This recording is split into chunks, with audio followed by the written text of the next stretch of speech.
crié con la copla popular que se oía en los galpones en la chacrita de mi familia, a donde viví toda la infancia, hasta los 7 años.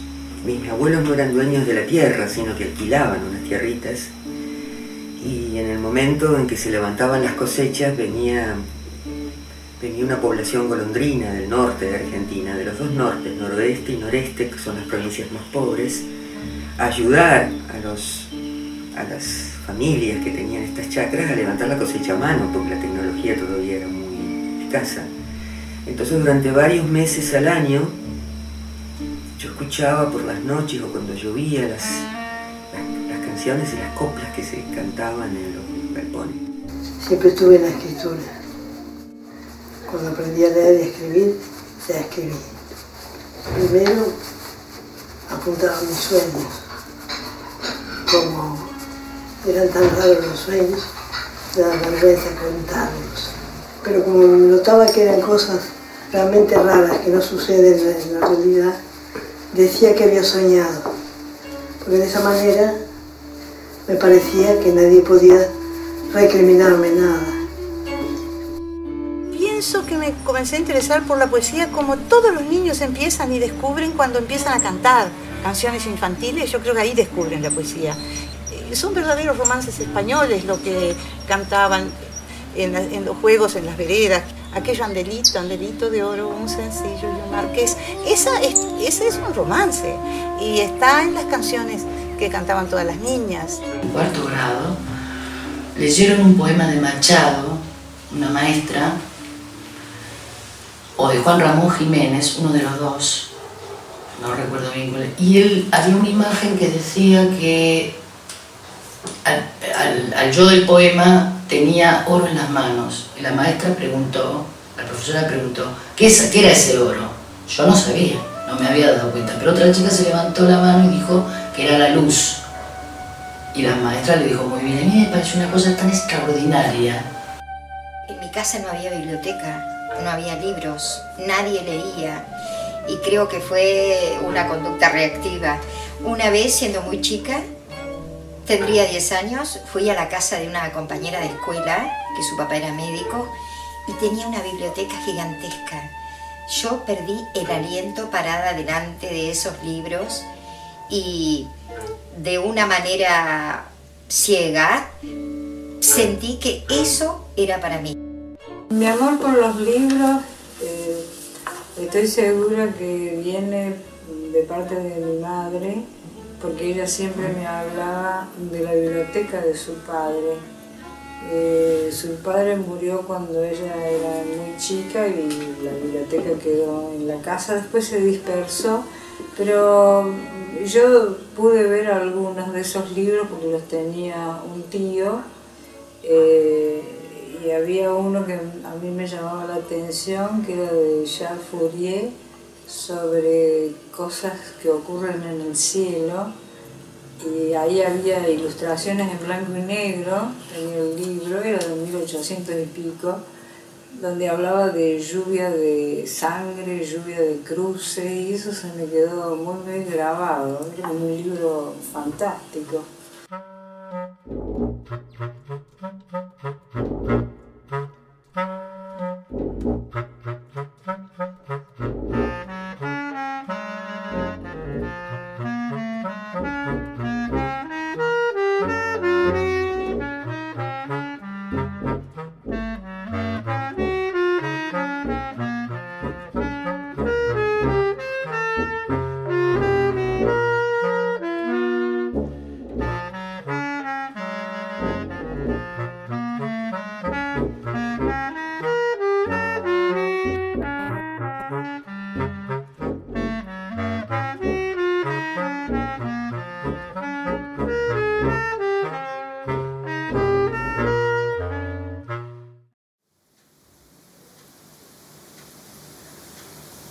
Pienso que sin intensidad y sin profundidad la poesía naufraga, porque es muy importante la emoción, pero como primer camino, si se queda en la emoción, deja de ser, tiene que internarse en otro campo, en un campo inédito, casi no concebible. Con todo esto que es verdad, también es verdad lo que tú me decías de lo cotidiano, que también es poesía, abrir una puerta, aparte de que a veces existen muchas mesas redondas, muchas academias, muchos estudios. La poesía huye de todo eso. Haber nacido en Río de la Plata, en mi caso fue un azar.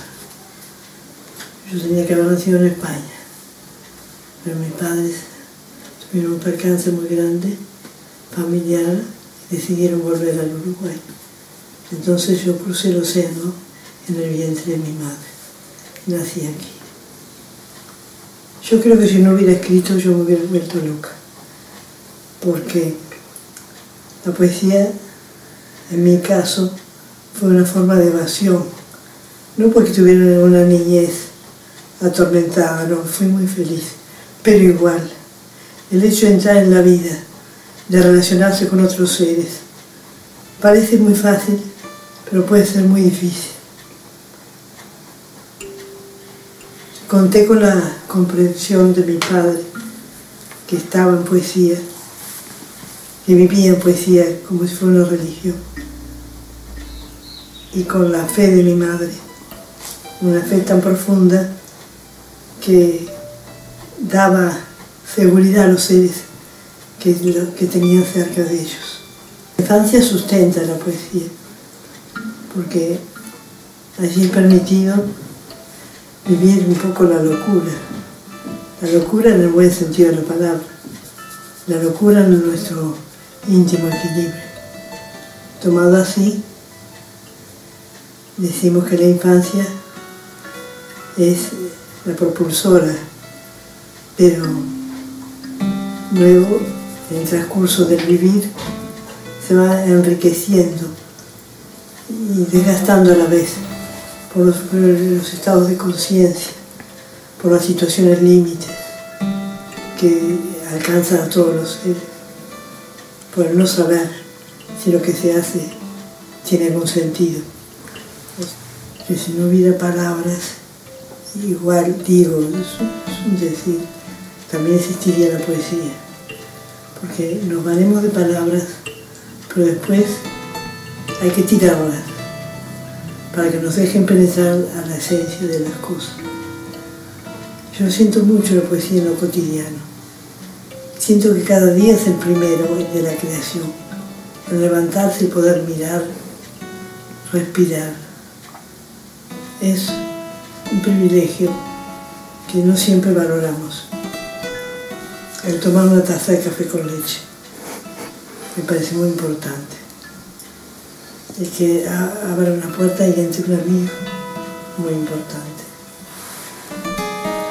Cada poeta tiene su llave interior, un archivo vital que no es transferible, que es lo que le da el toque de personalidad, el toque de único.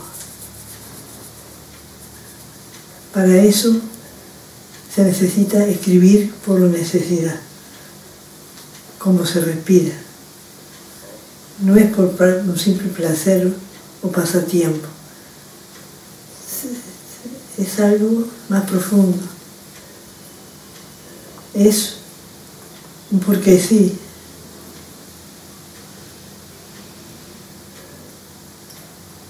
Así como cada planta tiene sus flores, y un hibisco no puede ser nunca una planta de marrón, así los seres nos distinguimos por la personalidad. También he pensado que el poeta no tiene personalidad, en el sentido que es el árbol, es el río, es el hombre. Tiene que tener un vacío interior que le permita hacer otra cosa, precisamente para poder comunicarse dejar de ser él mismo. Por eso pienso que el poeta está en su poema. Me despierto con una palabra, de pronto me pega, insiste y me sigue pegando. Al final la obedezco, la escribo. Y a partir de ahí, luego, viene el desarrollo. Y a veces sale un poema. La poesía es la única realidad que nos va quedando. Porque los recuerdos son muy importantes, pero lo que no es todavía es importante también. Algo semejante pasa en los sueños. Muchas veces soñamos cosas que se van a realizar y a veces nos da miedo, porque generalmente se ve más lo doloroso y lo negativo que lo positivo y alegre. No sé por qué estamos hechos de tal naturaleza. Hay un hilo muy fino que separa lo auténtico de lo que no es auténtico. Es algo así como ese hilo que separa la vida de la muerte. Y eso es inexorable. Y si la poesía es fantasmal, puede ser fantasmal y casi sin palabras. Nosotros somos fantasmas. Somos fantasmas que tocamos en la noche. Y en ese mundo irreal, pero más real que el real, nos movemos. Y si no fuera así, caeríamos en el 2 más 2 son 4, cosa que dudo mucho. Y lo hermoso es pensar, aunque no se llegue a ninguna conclusión, aunque las preguntas queden instaladas y sin respuesta. Muchas cosas, la mayoría de las cosas no tienen respuesta. Sin embargo, nosotros seguimos interrogándonos. Debemos interrogarnos sobre todo el suceder del mundo. Cada uno tiene como una pequeña parcela mental que debe cultivar y proteger a la vez.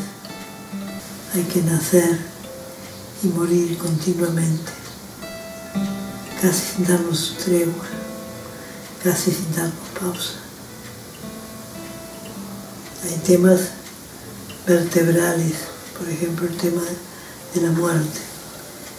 Es un tema principal porque cuando apenas abrimos los ojos a la vida, ella ya está instalada. Yo en la poesía no busqué la belleza, no busqué nada. Sin embargo, a veces se estructuran imágenes, formas que creemos que son bellas, pero el sentido de lo bello, el sentido verdadero de lo bello, ¿lo tenemos acaso? ¿Lo estaremos cometiéndonos a nosotros mismos una injusticia? En una palabra, es un terreno vacilante, es un terreno delicado. Como la araña teje su tela, nosotros tejemos nuestro mundo, que no deja de ser tan frágil como la tela de araña. Pero cuando escribo no sé lo que escribo, me entero después que lo leo. Cuando pinto no sé qué voy a pintar, pero cuando lo veo me doy cuenta que era lo que quería pintar. Mejor dicho, el cuadro se hace solo, me va guiando y con sus sorpresas. Y una mancha sugiere otra cosa, y esa otra cosa sugiere otra. Y se va haciendo casi solo. El fuego interior, el ardor, la vehemencia, la fuerza. Pero después el poema queda como independiente. Hay, además, entre la palabra escrita y el interior que formula lo que va a ser, una separación, un tiempo. Es decir, que me valgo de las palabras, pero después tiro las palabras. Nada más.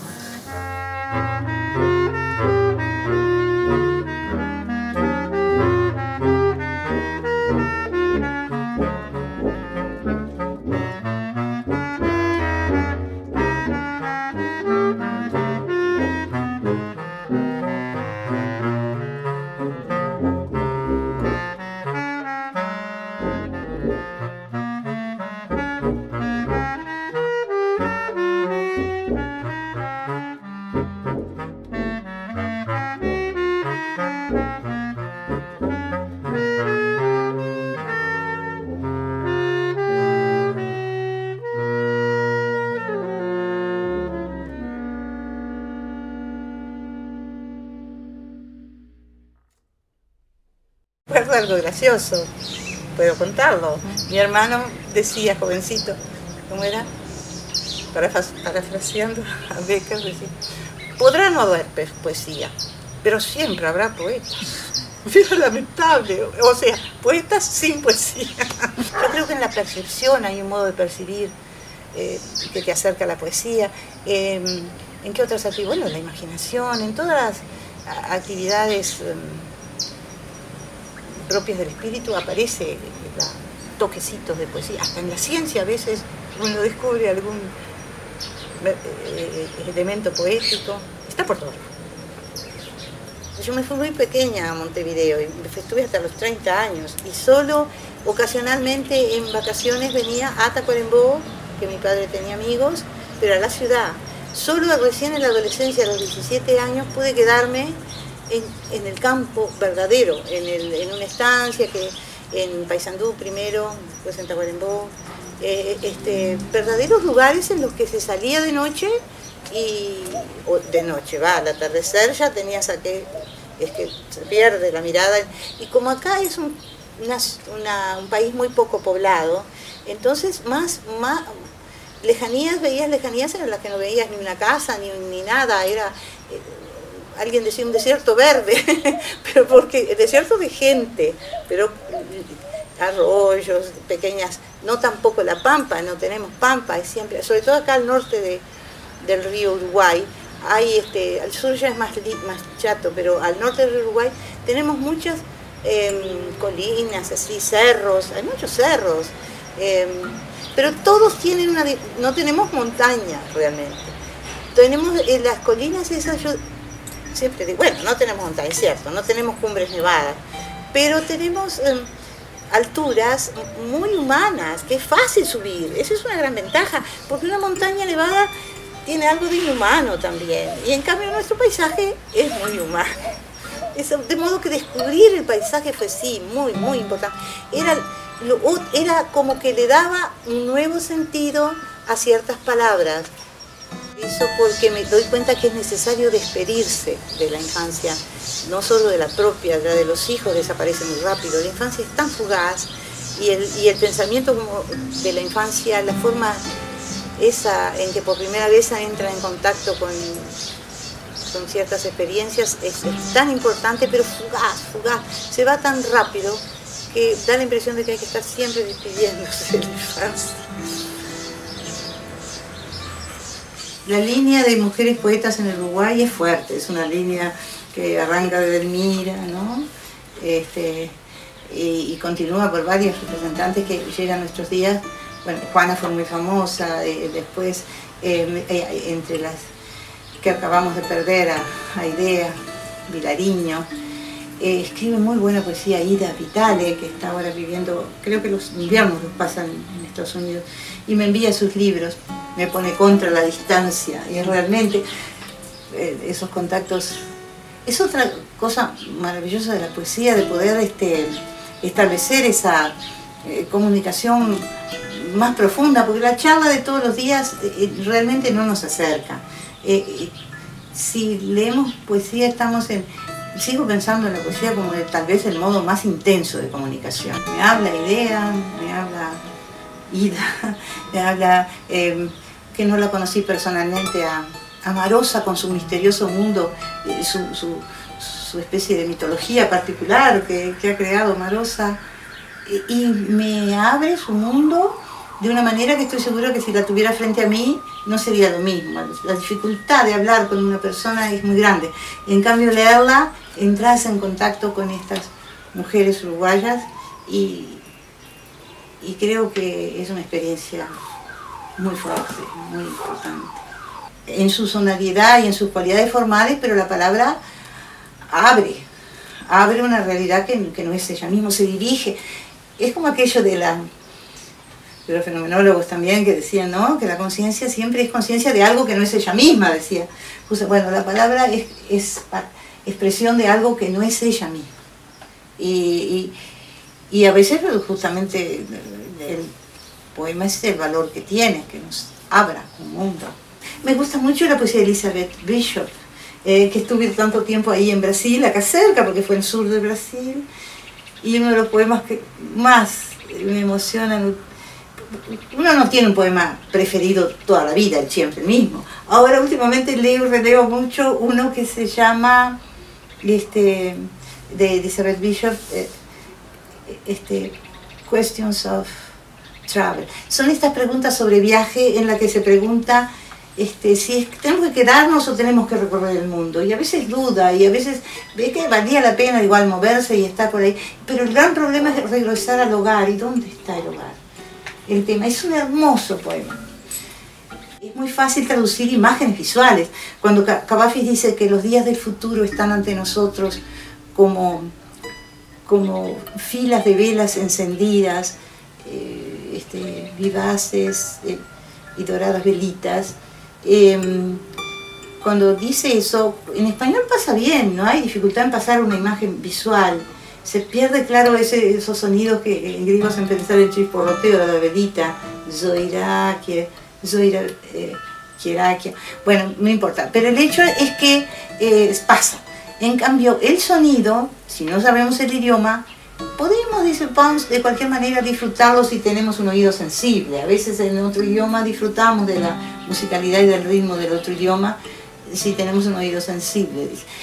Pero lo más difícil es eso cuando se va al nivel de lo que significan las palabras, porque en cada idioma una palabra está asociada a otra, hace asociaciones diferentes. La misma palabra busque, decía él, por ejemplo, que no es el wood inglés, no es la forêt francesa, que son unos más, el alemana nada menos que los Walden, que siempre parecen más oscuros y misteriosos que la forêt, por ejemplo, francesa parece más clara. No sé, hay matices, hay asociaciones diferentes en cada idioma.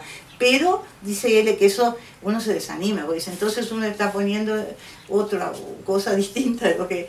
Pero es que no es posible, es que hay que pensar que eso que él llama la danza del intelecto entre palabras se da también en la lengua. Aportamos una nueva danza del intelecto entre palabras. Con ese pensamiento consolador podemos continuar traduciendo.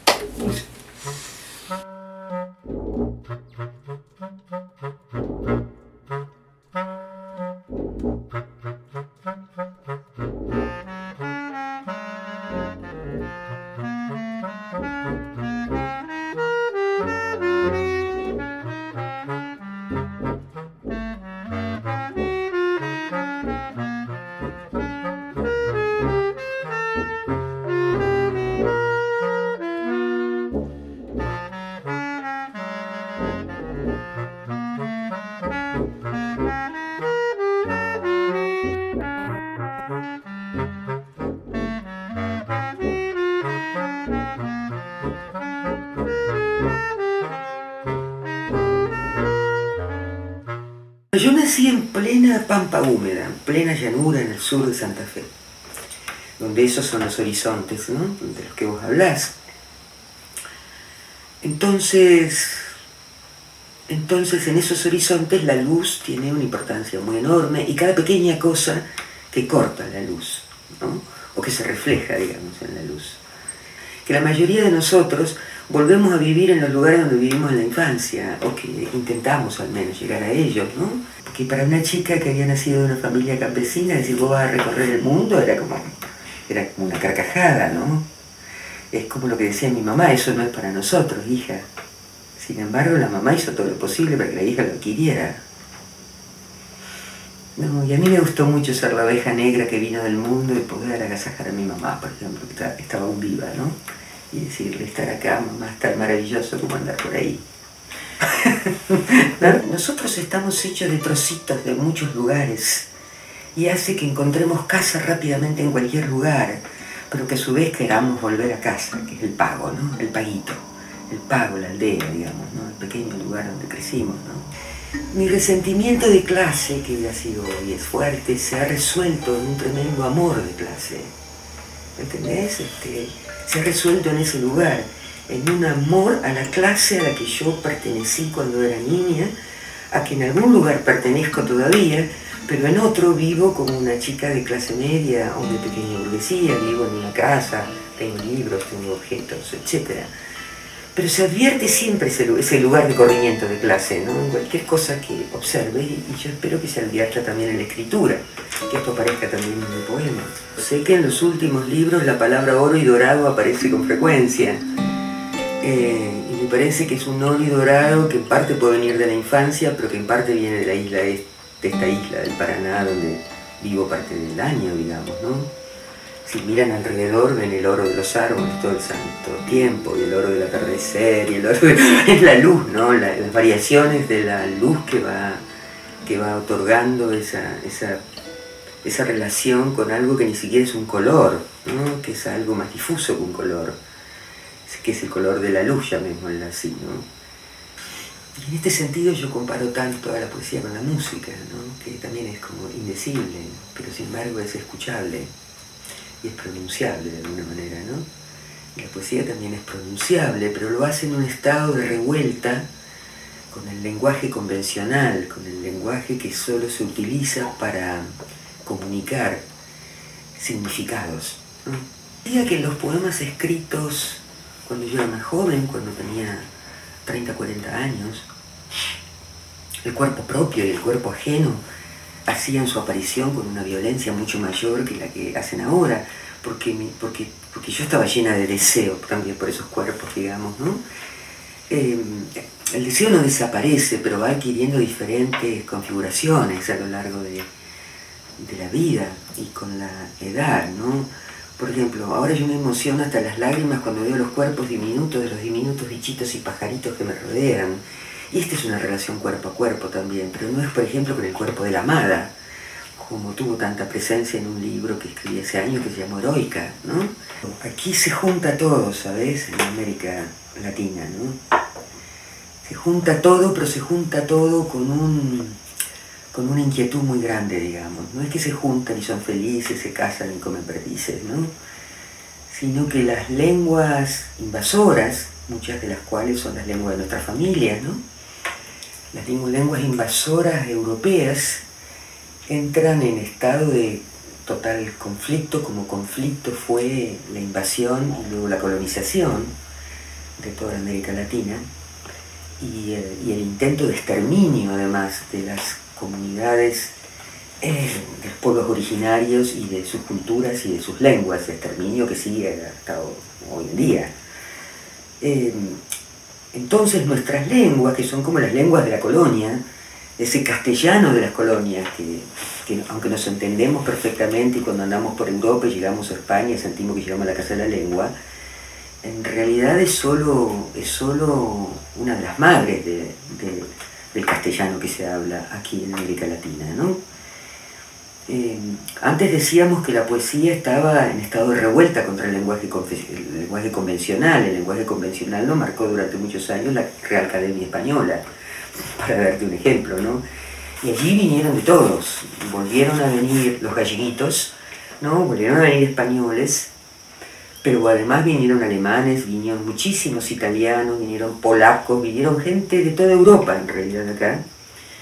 Y todo esto también cambió la lengua local. Y la sintaxis indígena y las palabras separadas, nosotros decimos chancho, decimos chacra, decimos una cantidad de palabras que vienen del quichua o que vienen del mapudungún, ¿no?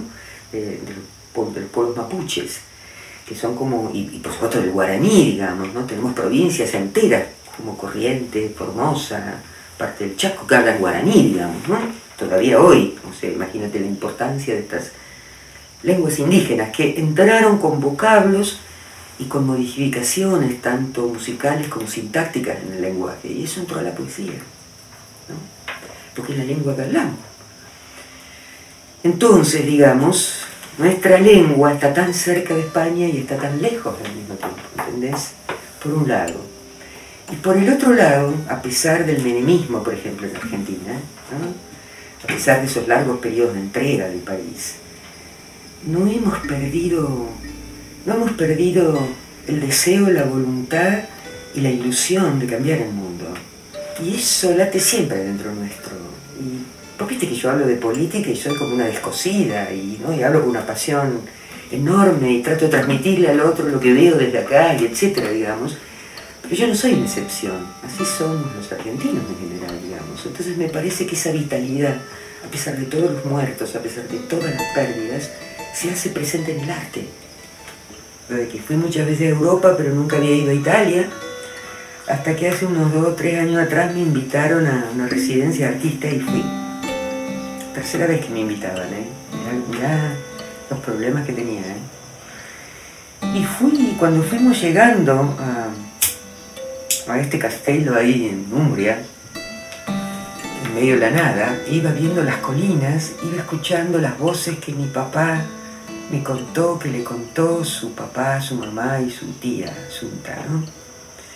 Iba viendo estas colinas cubiertas de un trigo verde joven, y ahí empecé a llorar. Ahí me encontré con un paisaje tan conocido como el de la llanura de Santa Fe, tan conocido en el sentido que estaba tan afectivizado dentro mío, digamos, como este otro que viví, ¿no? En mi infancia, porque simbólicamente vivía ambos, digamos, ¿no? Y que todo el tiempo que estuve en Italia lo sentí como que recuperaba una casa que también me pertenecía, que había sido la casa de los abuelos, y que la habían abandonado por tanto maltrato que habían recibido. Entonces sentía una cosa, sentía ganas de llorar. Volví a vivir en estado presente aquello que habían vivido mis abuelos cuando llevaban el grano a pesar y los trampeaban, y les pagaban mal o no les pagaban, y finalmente los echaron de Italia con la guerra y la miseria, digamos, ¿no? Entonces sentí el mejor de los amores, que es ese amor pasado por el odio, pasado por el resentimiento, digamos, ¿no? Y que sin embargo vuelve a ser amor, ¿no? Y eso me pasó en Italia, que no me había pasado en ningún lugar de Europa, aunque tuve muchas experiencias maravillosas en Europa, pero en ningún lugar había sentido esto que sentí ahí. Yo llamo la poesía la pequeña voz del mundo, porque en realidad la poesía va destinada a eso, va destinada a la gente que no lee, más que a la gente que lee libros. Y en algún lugar escucha a los Redonditos de Ricota en el rock and roll argentino, o en algún lugar escucha una copla norteña, ¿no? Y por ahí para mí va la poesía, ¿no?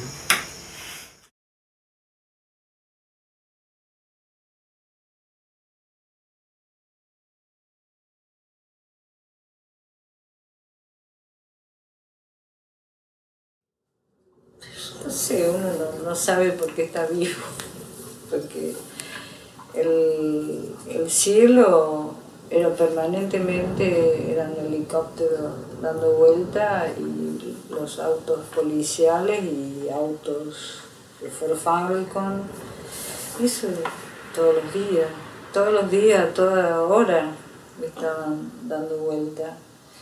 Y uno que no tenía trabajo fijo, venía de Córdoba, ya era absolutamente sospechoso, como para que te metieran en la cárcel, porque era sospechoso de ser un subversivo, como no tenías trabajo. Y venías de Córdoba, que era como la cuna del marxismo, de la guerrilla, ¿no? De los enemigos de la patria. Y bueno, uno también sobrevivió porque miró de costado. Lo que a mí me sorprendía es que una situación tan dura, de golpe se pudiera hablar con tanta soltura sobre ella, porque todos nos reuníamos las mujeres que teníamos presos allí en el cuartel y se hablaba. Es decir, hay como un cambio en que lo insólito se vuelve conversable, digamos, y eso me chocaba a veces. Te mando unos dibujos, muchos besos. Saqué notas muy lindas, muchos besos. Y así, entre beso y beso de papel, las noticias, la palabra animosa, la esperanza. Todo lo que se calla y no se escribe, late entre letra y letra en el papel en blanco. Perdí las clases de facultad. Y el libro fue el libro No vivimos en vano, que fue del año 1974. Que era un libro que estaba tocado por el momento en que vivíamos, naturalmente. La poesía fue, en realidad, mi militancia, mi manera de estar en la vida. Y yo le dije hace un rato que la indiferencia me dolía mucho, así que no fui indiferente.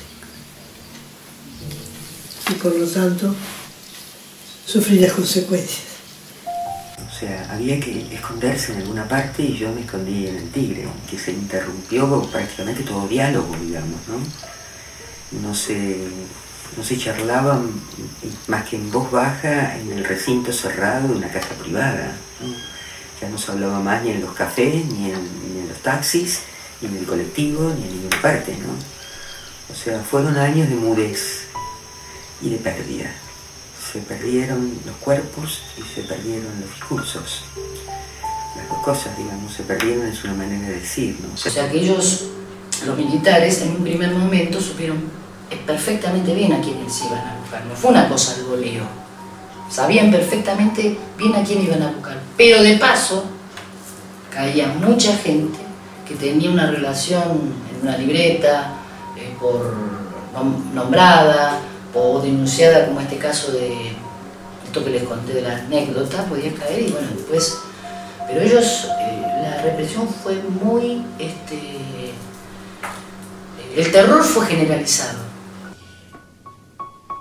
En ese momento empezaron a desaparecer por las 3A, aquella organización anticomunista horrorosa, empezaron a desaparecer periodistas, empezó a desaparecer gente de distintos sectores. Perdí a una de estas periodistas amigas, María Bedoyan, a quien ella y su marido, Ignacio Ikonikov, que hacía periodismo científico, los mataron, los secuestraron y asesinaron en junio del año 76, cuando yo ya estaba en Bariloche, y a María le dediqué ese poema que se llama Mambos Tristes, que está en un libro del año 85, y yo lo sigo publicando porque siempre me dije, hasta que no aparezcan los asesinos de María y de Ignacio, yo voy a seguir publicando este poema.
Todo entra en el poema, digamos, una cosa bastante misteriosa. Puede ser lo cotidiano, puede ser un pensamiento, pero uno lo va elaborando, digamos, a medida que uno lo va escribiendo. En general, en mi caso, empieza con una voz, con un pequeño murmullo, ¿no? Que dicta una frase, que dicta una palabra. Y a partir de allí uno empieza a escribir y también va el pensamiento, digamos, acompañando. En general a mí me pasa que no sé muy bien lo que estoy escribiendo. Tengo una música, a mí me pasa así. Una vez terminado el poema, leído, visto nuevamente, me empiezo a dar cuenta de que en ese poema han entrado cosas que no me imaginaba que iban a entrar, sobre todo de situaciones del presente, aunque el poema no esté escrito en presente, digamos, ¿no? Yo creo que la poesía tiene un grado de anticipación de la realidad, no digo como ciertos sueños, digamos, aunque sí, ese tipo de... Cuando uno escribe un poema me parece que está como en un estado entre la vigilia y el sueño, digamos, ese parpadeo de... no sé si será por el grado de concentración que implica escribir el poema, ¿no? Y yo soy de encontrar a veces belleza en las cosas feas, digamos, o en lo que es considerado feo, ¿no? Y no encontrar la atracción de belleza en las cosas que supuestamente son tan hermosas. Por ejemplo, puede ser una noche hermosa y no, sin embargo tiene miedo de esa noche, porque hay algo inquietante en esa noche que le quita la belleza. Un ejemplo, ¿no? Uno dice, bueno, si es algo tan bello me tiene que provocar algo, la felicidad, por ejemplo, los momentos felices, digamos, que son tan bellos. Sin embargo, a mí a veces me han causado reacciones. No es fácil poder absorber la felicidad. La felicidad es algo bello en los momentos, y sin embargo a mí me han causado como una conmoción no agradable, digamos, ¿no? El libro se llama La familia china. Después me di cuenta, yo trabajo con palabras talismanes, se llamo yo, son talismanes. Porque uno dice bambú, de lo que acá se entiende por chino. Chino es todo. Entonces palabras talismanes, yo digo bambú, digo biombo, digo palabras que se refieran, que acá tienen que ver con los chinos. Yo no sé nada de los chinos, no sé nada de la cultura china, simplemente trabajé con esas palabras talismanes, con esas imágenes talismanes. Kimono, entonces ya me dan una estructura de eso chino. Como hay un poema en el libro que dice eso, japonesitas coreanas nos dicen, pero nosotros somos chinas, chinas de la Manchuria, porteños provincianos todo lo confunden, porque acá el chino es todo. Entonces las chicas se quejan de que no, esa mirada que todo lo unifica no diferencie que es coreano, que es chino, que es japonés, por ejemplo, ¿no? Entonces es toda una ficción que me sirvió para contar una historia donde vuelvo otra vez a los temas que siempre, lo familiar, lo político, que son siempre los temas que tiene mi poesía, pero esta vez tratadas de una manera con mayor imagen, con un despliegue. En realidad lo que más placer me dio fue llenar la página de letras, salir del poema delgado y llenar la página de letras. Mi preocupación es poder ser sincera, digamos, llegar a una verdad. Esto parece algo muy ridículo, ¿no? Porque en todo caso el arte es ficción, digamos, ¿no es cierto? El yo que habla en un poema, por ejemplo, no es el yo del autor, hay un personaje que habla. Pero sin embargo, a través de esa ficción poder decir aquello que quiera decir el poema, pero que sea, que me represente en mi verdad. Y creo que eso es difícil, o sea, que no sea una cosa artificiosa, que pueda ser genuino, que yo pueda decir mi verdad.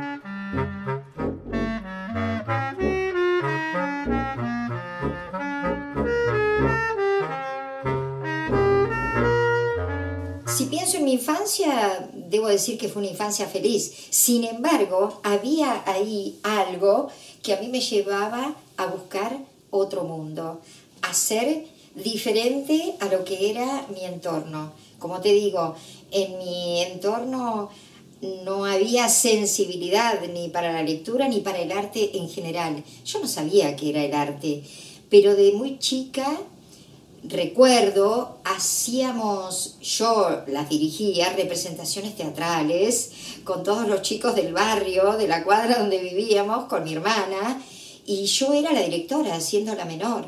Entonces, siempre la representación me llamó la atención, me atrajo, y creo que fue definiendo mi rumbo en la vida.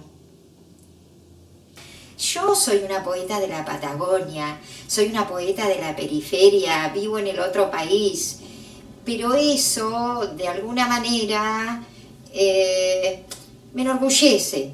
Al mismo tiempo, tengo siempre dentro de mí una añoranza infinita por la llanura, por el Río de la Plata, por la ciudad de Buenos Aires. Y cuando voy a Buenos Aires, siento que estoy en mi lugar, pero tengo ahora sí el corazón dividido. Y siento que en el Río de la Plata hay aires de mayor libertad con respecto a la expresión escrita.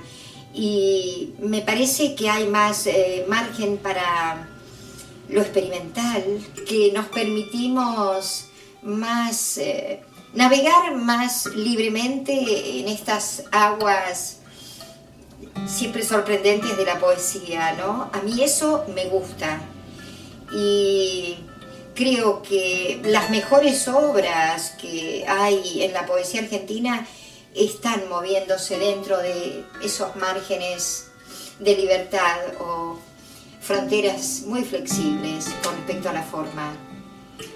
No sé explicarte por qué, porque tendrá que ver con el mestizaje, con nuestros orígenes, tendrá que ver con todo eso. Nosotros somos como la suma de tantas idiosincrasias que han venido y se han ido amalgamando. España tiene esta historia tan poderosa detrás que la tradición está mucho más presente.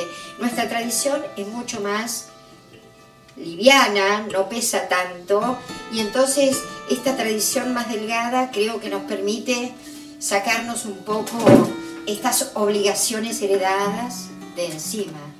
Bueno, ¿cuánto margen hay en mi escritura? Margen en el sentido de borde, ¿no? ¿Cuál es mi identidad? ¿Qué es la identidad? Me parece que, no sé si será solo en mi caso, creo que no. Yo constantemente me la estoy replanteando, la estoy cuestionando, y me parece que más que un estado es una tarea en la que uno pone mucha energía, elecciones, decisiones, pero no lo veo como un estado, no es nada estático, por lo menos en mí. Cada día yo, te digo, trabajo en eso, y a través de lo que escribo, en realidad estoy buscando responder a esta pregunta: ¿cuál es mi identidad? La Patagonia tiene distancias muy extensas. Mandar un libro mío a Comodoro Rivadavia nomás es una epopeya, ni hablar de mandarlo a Tierra del Fuego. En Bariloche no sabemos muy bien lo que se está haciendo en Viedma, que es la capital de la provincia de Río Negro, donde está Bariloche, o no sabemos lo que está ocurriendo en Neuquén, que es la provincia vecina. Las distancias son enormes. Si yo me dedico a contemplar el paisaje me traga y no puedo escribir. Es un paisaje que yo digo que a mí me hace enmudecer. Entonces, me tengo que abstraer un poco del paisaje para poder escribir. Creo que se filtra, así como el agua se filtra entre las rocas desde su naciente, el paisaje se filtra. Pero yo también, en mi proyecto de escritura, deliberadamente me he propuesto escribir en otros contextos geográficos, como para desafiar la presencia poderosa que tiene el paisaje sobre mí. La poesía es una inyección de vitalidad y no escribo poesía llorando. Cuando lloro, lloro.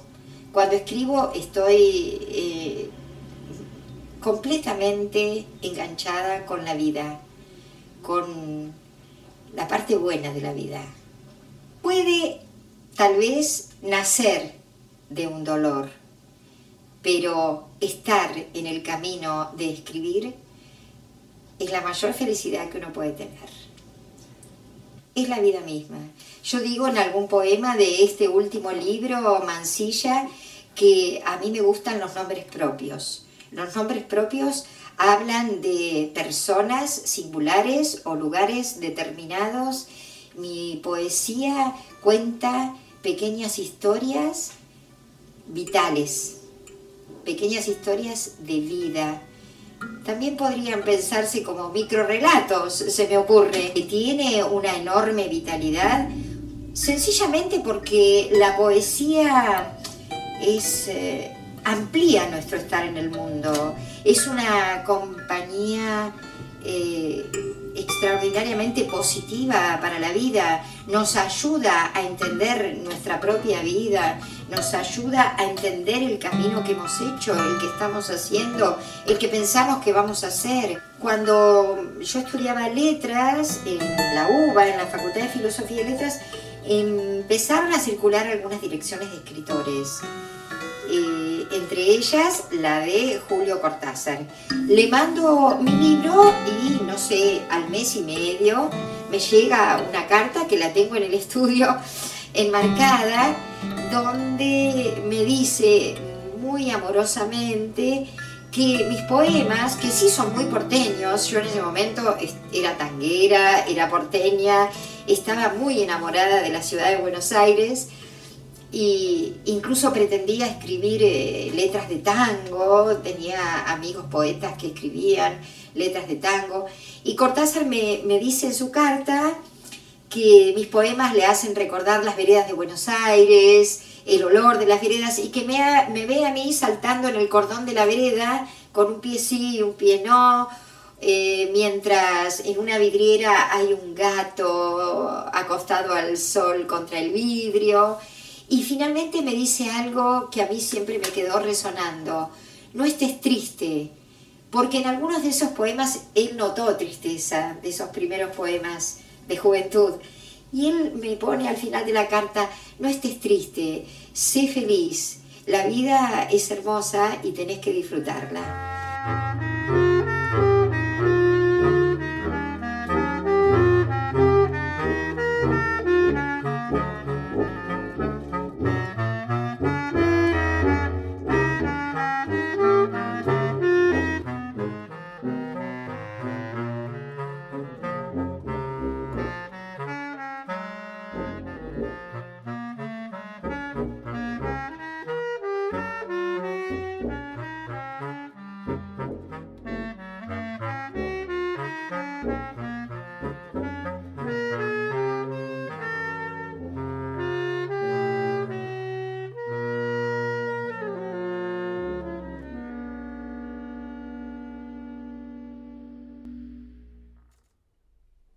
A los 15 años, lo tengo bien seguro, y aparecieron las dos actividades a los 15 años, la pintura y la poesía.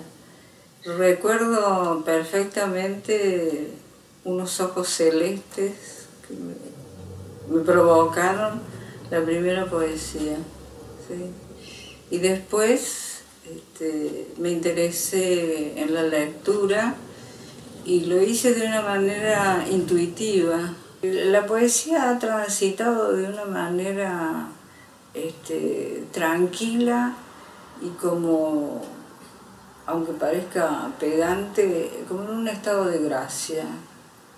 Yo entro ahí y hago lo que quiero ahí. Y con la pintura mucho más complicado, mucho más. En un primer momento eran como dos mundos separados, después tendí un puente, iba y venía de un lado al otro, y ahora trato de unirlo. toda mi obra recoge esas experiencias de la infancia, de la juventud, del lugar donde viví hasta los 40 años, que ha sido Cosquín, en las sierras de Córdoba, mezclada con otras cuestiones, con los mitos, los sueños, pero está la casa, la familia, los amores, y doy vueltas sobre eso. Inicié una relación sentimental y nos vinimos para aquí, iniciamos una vida nueva, digamos, y este paisaje tan distinto al de mi juventud, en realidad a mí me hacía bien porque no me recordaba nada aquello. Nos quedamos aquí finalmente, hace 30 años que estoy aquí, pero escribiendo me di cuenta que mi lugar de la escritura no era sino que era esa rememoración constante de aquella vida en las sierras, ¿no? Siempre viene, siempre anda por ahí.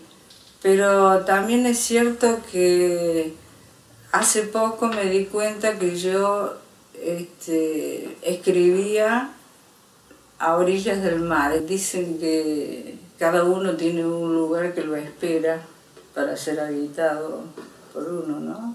Vivir acá siendo mujer y con mi compañera ha sido muy bueno. Este es un lugar que siempre nos llamó la atención en ese sentido. Hubo siempre un respeto por nuestro tipo de vida, de la acción amorosa, una aceptación tácita. Y hemos visto que acá la mujer y el hombre en la lucha de la vida están codo a codo. Acá la mujer y el hombre salen a la par a trabajar. Cuando yo vine aquí, la presencia Selknam empezó a ser muy fuerte a través de una doctora que investigaba mucho la cultura Selknam, la vida Selknam, y con ella en el año 84 por primera vez vi el libro de Gusinde sobre los Selknam y ahí vi las máscaras Jain, de la ceremonia del Jain, las pinturas corporales, y eso me impresionó mucho, porque este lugar tan alejado de todo, absolutamente de todo, que una comunidad hubiera no sé, imaginado estos rituales, no solamente en el movimiento, la danza, sino en los adornos, o toda esta historia de los espíritus que aparecen enmascarados, transformados justamente en seres sobrenaturales, realmente me llamó mucho la atención. Pero fue al poco tiempo de eso que yo tuve la sensación de que ellos se ponían delante mío y me decían que los mirara porque estaban aquí. Si lo medimos temporalmente,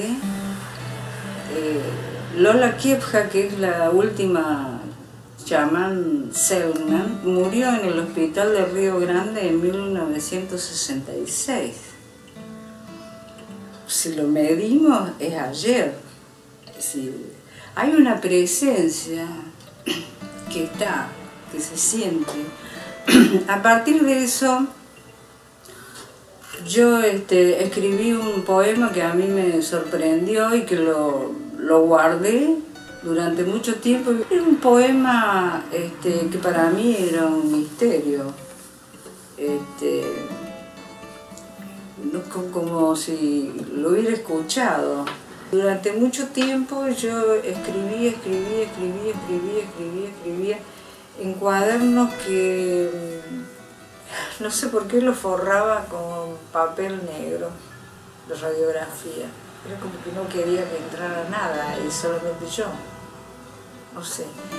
Años estuve con esos cuadernos negros. Compraba el cuaderno sin líneas, sin rayas, blanco, y lo forraba de negro. De papel radiográfico era.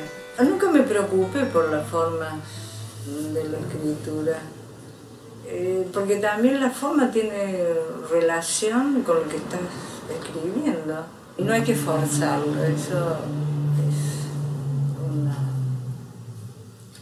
una regla de oro. No hay que forzar nada, o viene o no viene. Me parece que estábamos muy interferidos por la tecnología electrónica, muy interferidos, muy descolocados de nuestro ser íntimo.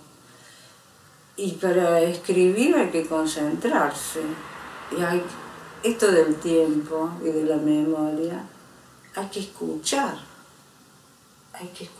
eso. Y en un mundo lleno de ruidos, de timbres, de llamadas, se hace difícil.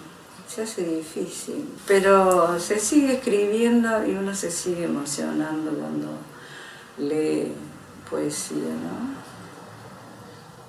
Entonces sirve para eso, para emocionarse, pues que es otra cuestión devaluada, ¿no? La emoción. Y si no hay emoción estética, me parece que el mundo se vacía mucho, demasiado.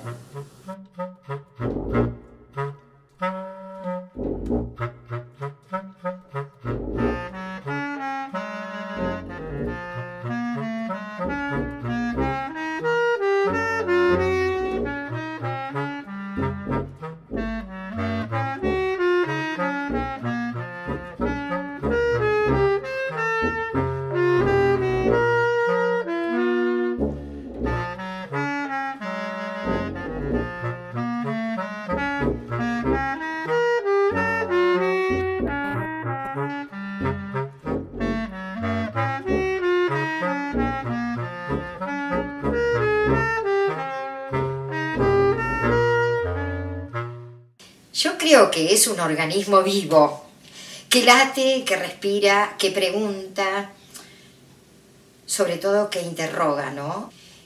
Yo no pienso que el poema esté naciendo en mí para darme una respuesta. Lo que siento sí es que el poema nace en mí para plantearme un nuevo interrogante.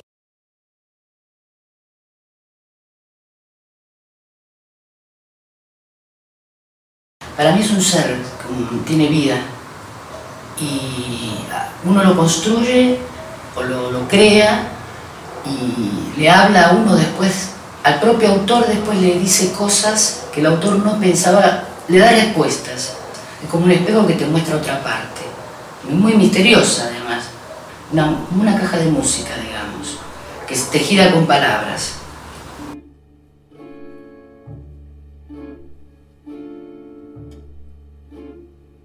Una manera de ser sobre la tierra. Pienso eso. Una manera no permanente, creo que es frágil la existencia de la poesía, ¿no? Bueno, pero eso no quiere decir que tengamos que recibirla como ajena, como que viene a darnos un aporte, sino que entramos necesariamente, creo que todo el mundo en algún momento, entramos en esa longitud de onda que es el pensamiento poético.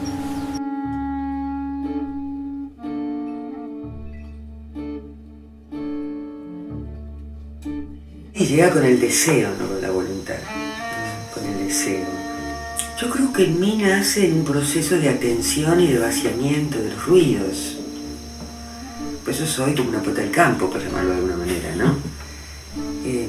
Cuando se aquietan los grandes ruidos, los ruidos grandes, pequeños, y se empiezan a escuchar otros sonidos, yo llamaría más que ruidos, y la atención se fija en algo, en cualquier detalle,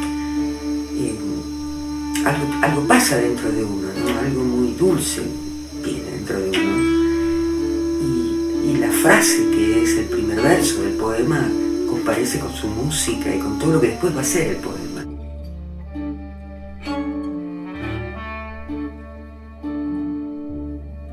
otro tiempo el poético, que no tiene nada que ver con el cronológico.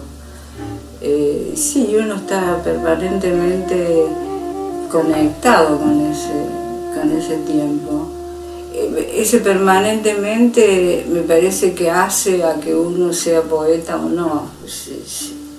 Algo, por más que uno no escriba, uno ve algo o se emociona ante algo y se conecta con ese tiempo mucho más amplio, mucho más rico, ¿no?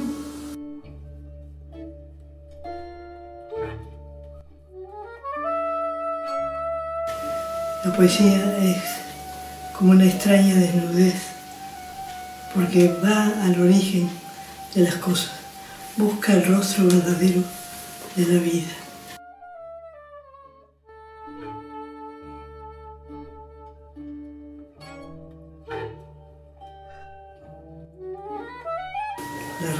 La raíz del poema es la meditación, pero luego se vuelca a otra realidad y se transforma. Es una alquimia, una metamorfosis.